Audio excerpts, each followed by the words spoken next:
Hello everyone, I hope you all are doing well. तो आज की क्लास बहुत इंटरेस्टिंग होने वाली है। I am excited to deal with William लैगलैंड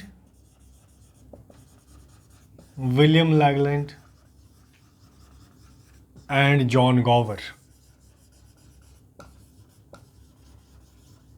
इन दोनों राइटर्स में से बहुत बारी एग्जाम में क्वेश्चन आ चुका है। इससे पहले कि मैं आगे की डिटेल आपके साथ शेयर करूं, let me write the name of classes here. All right,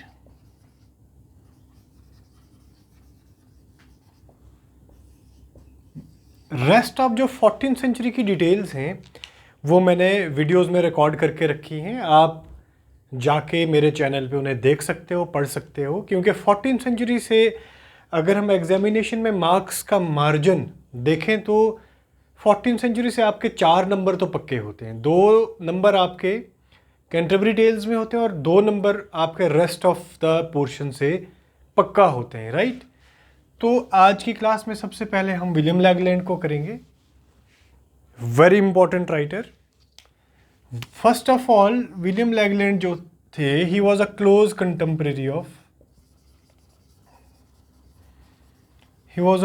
contemporary of Chaucer. वो चॉसर के बहुत क्लोज कंटेम्परेरी थे। और कौन थे? जॉन गॉवर थे, जिसको अभी हम नेक्स्ट राइटर करने वाले हैं। तो विलियम लैगलैंड जो है, एग्जामिनेशन पर्सपेक्टिव से अगर देखा जाए तो he is mainly known for his masterpiece. The title of masterpiece is Piers the Plowman. Piers the Plowman is a work written by William Langland. और पियर्स द प्लोमैन जो है, फर्स्ट ऑफ ऑल इनिशियली इसका जो है आपको complete title मालूम होना चाहिए। So the complete title of Piers the Plowman is the vision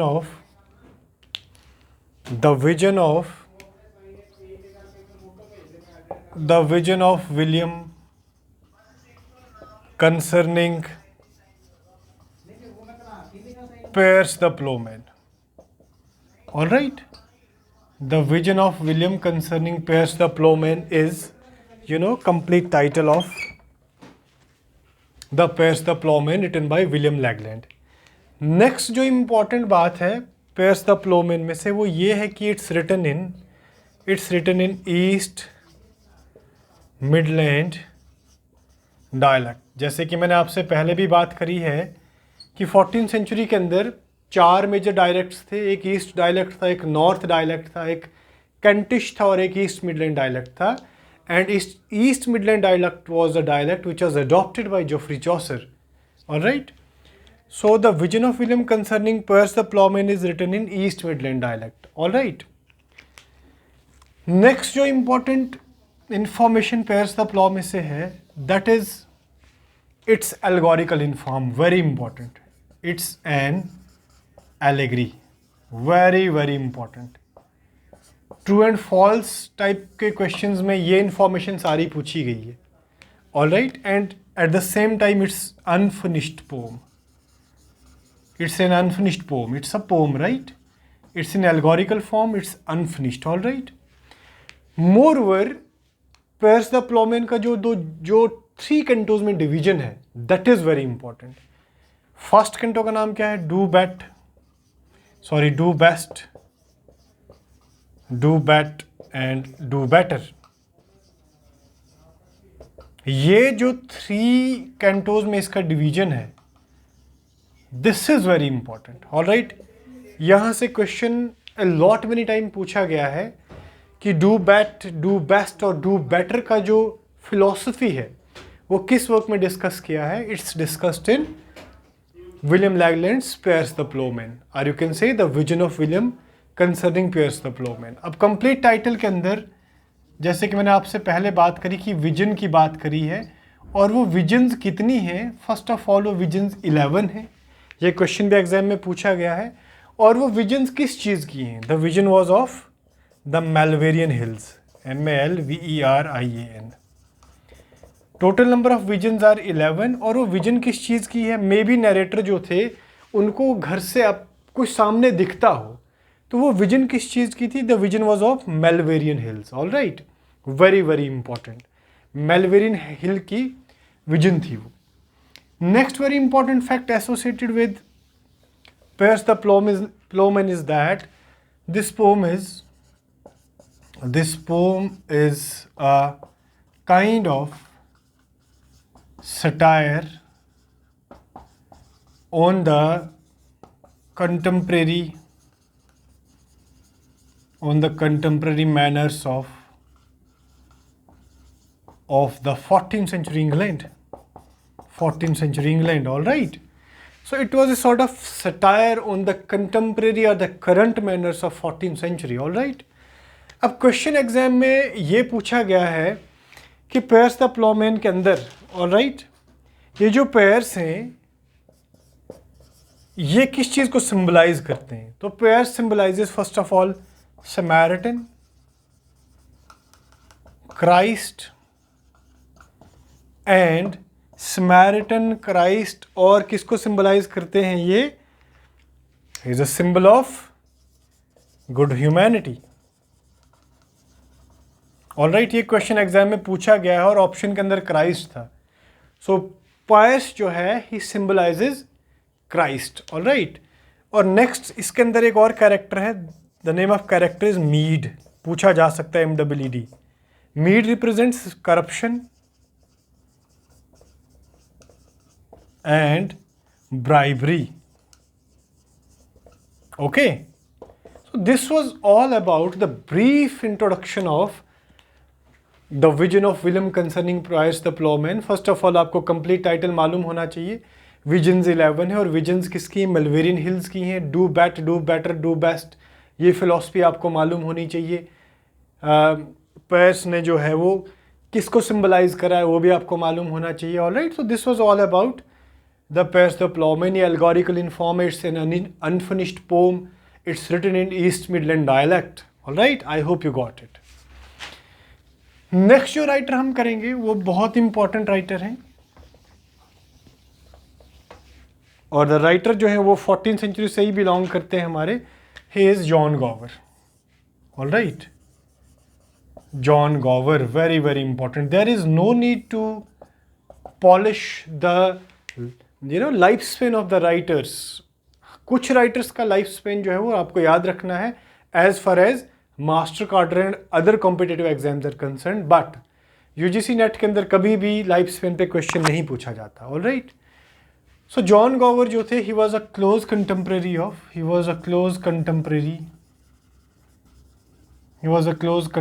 of Chaucer. Very very important question, close contemporary से पूछा है। नेक्स्ट जो सबसे इंपॉर्टेंट क्वेश्चन यहाँ से बनता है दैट इज कि आपके जो जोफ्री चौसर थे उन्होंने एक टाइटल दिया था जॉन गॉवर को। What was that title? He usually called John Gower as moral Gower. अब क्वेश्चन ये भी बनेगा कि मॉरल गॉवर जोफ्री चौसर ने मॉरल गॉवर जॉन गॉवर को किस वर्क में कहा है? तो he called moral Gower to John Gower in the work Troilus and Criseyde. All right, और ये वर्क ट्रॉयलस एंड क्रूसीड जो था it was dedicated by Geoffrey Chaucer to John Gower. All right, जिस तरीके से हमारे यहाँ पे चौसर का जो लाइफ स्पेन था, लिटरेरी करियर था, that was divided into 3 parts. Likewise, John Gower का जो लाइफ स्पेन है, आई मीन लिटरेरी करियर है, that is also divided into 3 parts. इसके लिए सिंपली आपको एक एक्रोनियम याद रखना है, FLE.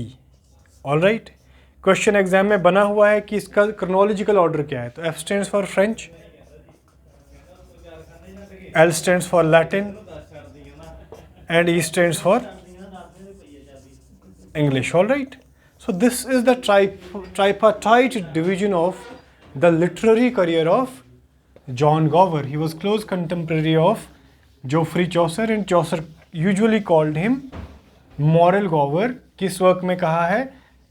ट्रॉयलस एंड क्रूसीड में कहा है। ऑल राइट, अगर हम फ्रेंच करियर की बात करें तो फ्रेंच करियर में जॉन गॉवर ने एक ही वर्क लिखा है, दैट वर्क इज मिरर डेलेओम, और इसका इंग्लिश ट्रांसलेशन क्या है? द मिरर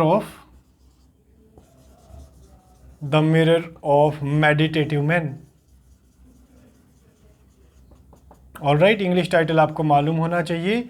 ये फ्रेंच करियर में मिरर डेलोम जो था, ये वर्क गॉवर ने लिखा था, और इसका इंग्लिश ट्रांसलेशन क्या है? The mirror of meditative man. Alright, this work deals with the follies of the church. This work deals with follies of English church. All right. और जो नेक्स्ट वर्क है आपका, that is written in Latin period by John Gower. It is Vox Clementis. Vox Clementis, very very important work, यहाँ से question बना हुआ है। वॉक्स क्लेमेंटिस जो था ये जॉन गॉवर का वर्क है, और ये इसने लैटिन करियर में लिखा था, लैटिन टाइम पीरियड में लिखा था। ऑलराइट, इसका जो टोन है, first of all it's having elegiac tone, very very important, यानी it's a sort of elegy, आपको ये याद रखना, इट्स एन एलजी। और सेकंड इंपॉर्टेंट बात आपको वॉक्स क्लेमेंटिस में क्या याद रखनी है? It represents Black Death, it represents peasant revolt, in fact it represents peasant revolt and Black Death. All right, ये पीजेंट रिवोल्ट को रिफ्लेक्ट करता है। यूजीसी नेट ने यह सवाल पूछा है कि जॉन गॉवर का कौन सा वर्क जो है वो पीजेंट रिवोल्ट को रिप्रेजेंट करता है? It is Vox Clamantis. All right, अब इसी के साथ आपको ये मालूम होना चाहिए कि पीजेंट रिवोल्ट के हीरोज़ कौन है। मैंने पहले भी आपको बोला है, John Taylor, Jack Straw and John Ball. ये तीनों जो थे आपके पीजेंट रिवोल्ट के हीरोज़ हैं, और इन तीनों का नाम एग्जाम में पूछा गया है। क्वेश्चन किस तरीके से पूछा गया था कि आपके पास दो नाम्स ऑलरेडी मेंशन्ड थे, और तीसरा नाम जो था वो एग्जामिनर ने आपसे डिमांड करा था। All right, next and last phase is English phase. Next and last phase is English phase. All right, Vox Clamantis का टाइटल क्या था मैं आपको बताना भूल गया।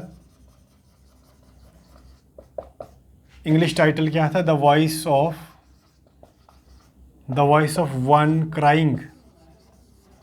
क्वेश्चन एग्जाम में पूछा जा सकता है आपसे, और डिटेल मैंने आपसे अभी साझा कर ली कि वॉक्स क्लेमेंटिस जो है ये first of all peasant revolt को रिप्रेजेंट करता है।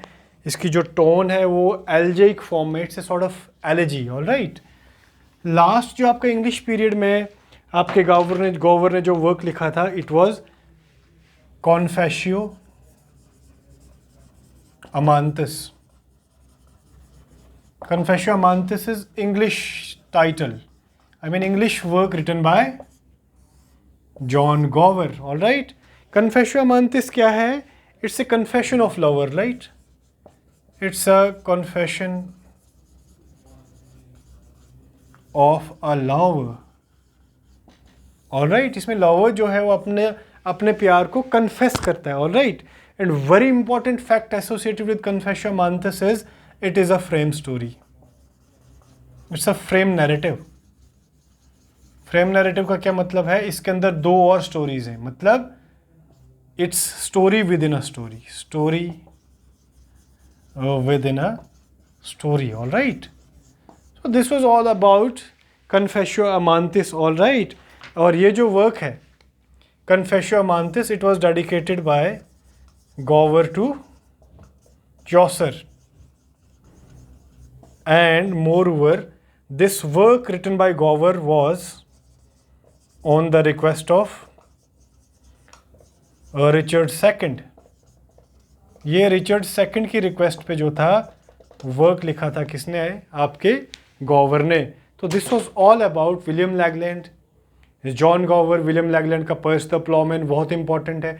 और ये जो ट्राइपार्टाइट डिवीजन है गॉवर के करियर की, ये बहुत इंपॉर्टेंट है। गॉवर ने कौन सा वर्क चौसर को डेडिकेट किया है, चौसर ने कौन सा वर्क गॉवर को डेडिकेट किया है, ये सब चीज़ें आपको मालूम होनी चाहिए। कौन सा वर्क पीजेंट रिवोल्ट को रिप्रेजेंट कर रहा है, कौन से वर्क की जो टोन है वो एल्जाइक है, राइट।